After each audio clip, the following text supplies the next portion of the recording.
Несмотря на холод и дождь, десятки человек пришли во вторник в московский ботанический сад «Аптекарский огород», куда привезли гигантскую тыкву. Огромный овощ достигает почти метра в высоту и около 130 сантиметров в длину. Взвесить такую тыкву было непросто, но сотрудники сада с этой задачей справились. Результат – 472 килограмма. При этом мегаовощ вырос не в Америке или Европе, где такие размеры для них не редкость, а в Подмосковье. Это чудо удалось сотворить за полгода 21-летнему Александру Чусову. Во-первых, мне всегда нравилось что-то выращивать, и нравились какие-то экзотические растения, соответственно. В прошлом году я попробовал вырастить большую тыкву, потому что, мне кажется, это красиво, классно. Тогда она была примерно 80 килограмм.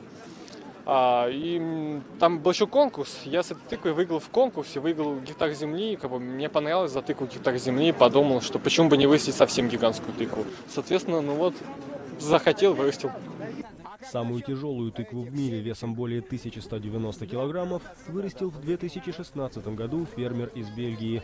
Овощу Александра до таких размеров еще далеко, но он все равно вошел в Книгу рекордов России. Собравшиеся в аптекарском огороде посетители также остались в восторге.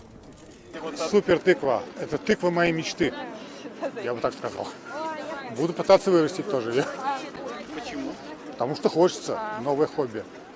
Как вообще впечатление? Впечатление. Что впечатление? Хорошее впечатление. Супер. Семечку и попробовать. И суп сварить. Впечатление неизгладимое. Изумительная тыква, красивейшая, чудный, абсолютно обаятельный парень, который ее вырастил. И мы пытаемся сами вырастить уже много лет хотя бы красивую тыкву. Один раз получилось, но это было 2 килограмма. Поэтому мечта продолжает жить вместе с нами. Гигантская тыква станет частью выставки «Краски осени», которая будет проходить в аптекарском огороде до 15 октября. Затем семечки заберет себе владелец, а что будет с мякотью, не сообщается.